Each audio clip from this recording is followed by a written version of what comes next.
नमस्कार जी, मैं बीएन फिर एक बार। दर्शक, बीते काल ममता बनर्जी सरकार ने हड़ताल पर बैठे जूनियर डॉक्टरों से बातचीत के बाद उनकी मांगों को मानते हुए चिकित्सा शिक्षा निदेशक और स्वास्थ्य सेवा निदेशक को हटा दिया गया है। ममता बनर्जी जी ने डॉक्टरों को भरोसा देते हुए कहा कि कमिश्नर ऑफ पुलिस यानी सीपी को मंगलवार यानी आज शाम 4 बजे तक हटा दिया जाएगा और विनीत गोयल के जगह नए सीपी अपना कार्यभार संभाल लेंगे। साथ ही मंगलवार को एससी की यानी आज एससी की सुनवाई के बाद कई बड़े बदलाव होंगे। डॉक्टरों ने ममता सरकार से 5 मांगे की थी, जिसमें से 3 को सरकार ने मान लिया है। वही सरकार के फैसले के बाद डॉक्टरों ने प्रेस कॉन्फ्रेंस कर ऐलान कर दिया है कि वो हड़ताल जारी रखेंगे, क्योंकि अभी उनकी पूरी मांग नहीं मानी गई है।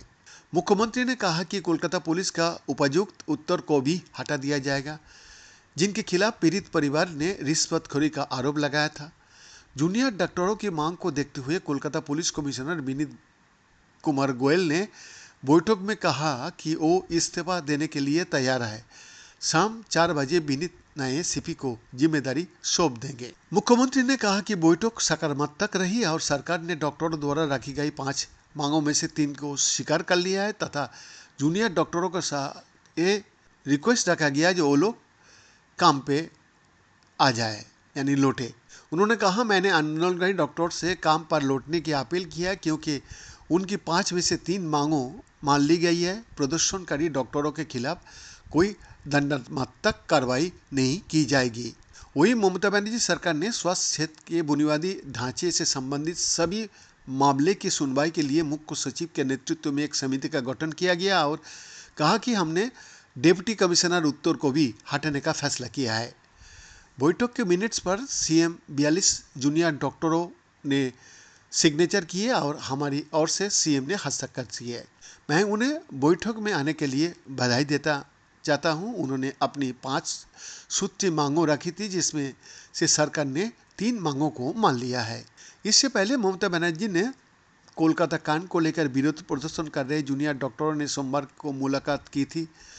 ये बैठक रात 9 बजे के बाद समाप्त हुई, जिसके बाद मुख्यमंत्री ने डॉक्टरों से अपील की कि वो हड़ताल खत्म करके जल्द से जल्द काम पर लौटे। बता दिया जाए कि इससे पहले 2 मुलाकातें तय होने के बावजूद नहीं हो सकी थी।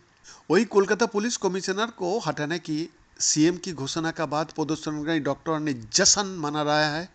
बैठक के बाद डॉक्टर धरना स्थल पर जा रहा है।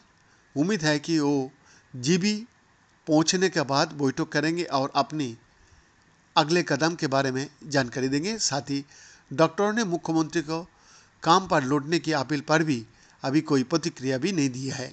डॉक्टरों ने प्रेस कॉन्फ्रेंस करके कहा कि वो आंदोलन के जीत है। ये सच है कि राज्य प्रशासन ने हमारी अधिकांश मांगे मान ली है, लेकिन स्वास्थ्य विभाग में भ्रष्टाचार के मामले पर चर्चा हुई। लेकिन जब तक ऐसा नहीं होता है, हम सीज वर्क बंद नहीं करेंगे। सुप्रीम कोर्ट की सुनवाई तक हम सीज वर्क जारी रखेंगे। सुनवाई के बाद हम सीज वर्क पर फैसला लेंगे। सीएम ने कहा कि सीपी को हटाया जाएगा, वो स्वास्थ्य विभाग का जीत है। हमने उनसे कहा है कि स्वास्थ्य विभाग भ्रष्टाचार का अड्डा बन गया है। हमने सवाल किया है कि आरजी कौर में निर्माण क्यों हुआ। हमने पूछा है कि हेल्थ सीक्रेट्स को क्यों नहीं, यानी कि जो सेक्रेटरी होता है उसको क्यों नहीं हटाया जाना चाहिए। उन्होंने कहा कि हम इस पर विचार करेंगे। वो एक टास्क फोर्स बनाना चाहती थी। उन्होंने कुछ फंड मंजूर किए हैं। हमने उनसे कहा है कि पूरी स्वास्थ्य व्यवस्था लोकतांत्रिक होना चाहिए। इधर बैठक में वीडियोग्राफी दोनों पक्ष को अलग अलग वीडियोग्राफर द्वारा की जाए। यदि ये संभव नहीं तो बैठक के पूरे वीडियो को WBJDF के प्रतिनिधियों को तुरंत सौंपा जाए। यदि ये संभव नहीं तो बैठक का मिनट्स और पूरा जो लिखा हुआ है दोनों पक्ष का द्वारा रिकॉर्ड और तैयार किया जाए। अपनी ओर से मिनट्स और ट्रांसक्रिप्ट तैयार करने और सभी उपस्थित लोगों द्वारा सिग्नेचर किया जाए, जैसे कि सीएम ने पहले कहा था। बैठक की पारदर्शिता जरूरी। बैठक का स्थान कोई आधिकारिक और प्रशासनिक स्थल हो। बीएन का एक्सक्लूसिव रिपोर्ट।